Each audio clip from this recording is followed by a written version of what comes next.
Well, I was going to say good morning, but it may not be morning, I can't remember. But happy Friday to you. I hope you're doing well. And so today I thought I would just let you listen in to me while I talk to myself.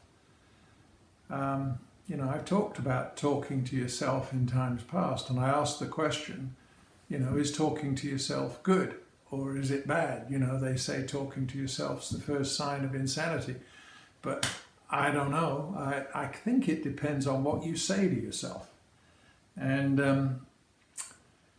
I have to tell you, today has been crazy. I thought that maybe being at home, things would be quiet, but it's been a very intense day today. I've had calls on top of calls, messages coming in, emails coming in while I'm trying to deal with other things, and trying to make sure that I go back and complete all the things that I was interrupted from doing. It's been tough.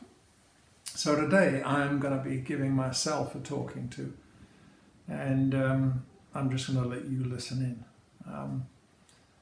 If you're not careful, when things are intense and when things are crazy and unknown, you can easily get uneasy, and you can worry, or you can just experience stress. And I have to tell you, I felt a bit of that today. So today I'm just going to relax, and I'm going to talk to you about something that I know I need, and I think you might need too. As I've told you on other days, I'm not preparing a big message. I'm just, it's almost extemporaneous kind of stream of consciousness communication here. But I want to talk to you about peace. There was once a king who offered a prize for the painting that any of his subjects could do that best represented peace. And many artists came and did their best, but it got down to two pictures. One was a picture of a beautiful, calm lake, and behind that lake there was just snow-covered mountains, and overhead was a blue sky and fluffy white clouds. I guess we don't have many snow-covered mountains. We do have a blue sky today, but and everybody that saw that picture just felt it represented peace. I've got a picture of a scene like that I have on my wall because I think it's peaceful. But the second picture that was presented to the king was of mountains too, but these mountains weren't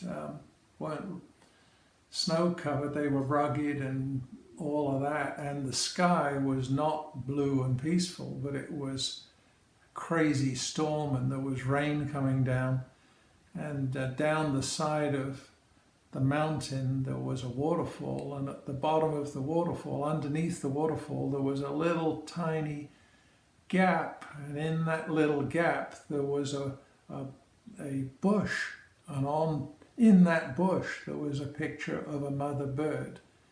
And there was the mother bird resting. And you know where this is going. The king chose the second picture. And he explained that peace doesn't necessarily mean that you're in a place where there's no storm, where there's no noise, where there's no trouble. But peace means you can be in the middle of all of that and still be calm in your heart. So today, I needed to hear that, and I needed to remember that, and I needed to recite it to you.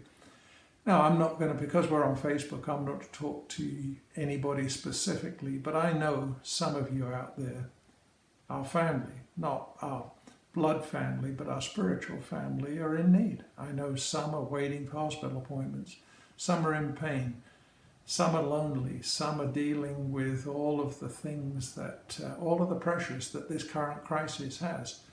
But guess what? In the midst of all of that, we can have peace. And so I want to remind you, we're coming up on Advent week. It won't be long here. And I want to remind you what happened when Jesus was preparing to leave. He met with his disciples, and he knew what was coming. He knew what they were going to be going through. And there's so many things he could have promised. He promised a lot of things. In fact, he told us, if you remember, that when I go, I'm going to send the Comforter. Why? Because he knew they were going to need comfort. He knew that they were going to be lonely. But also, he said, John 14:26, he says, "Peace I leave with you." Wow. He left us peace. He says, "My peace I give unto you, not as the world giveth, but then he says, let not your heart be troubled, neither let it be afraid." So I read that to myself this morning. I read it more than once. I said, Lord, you gave me your peace. And doesn't mean it's like the world's peace. The world's peace requires everything to be calm. But we can be at peace in the midst of a storm. Right as that little bird hiding on that mountain in the middle of a storm, the bird was at peace. And so that's what the Lord has promised us. It's interesting to me that the Jewish people, when they meet each other or when they go, they say shalom, shalom. And you all know what shalom means. It means peace.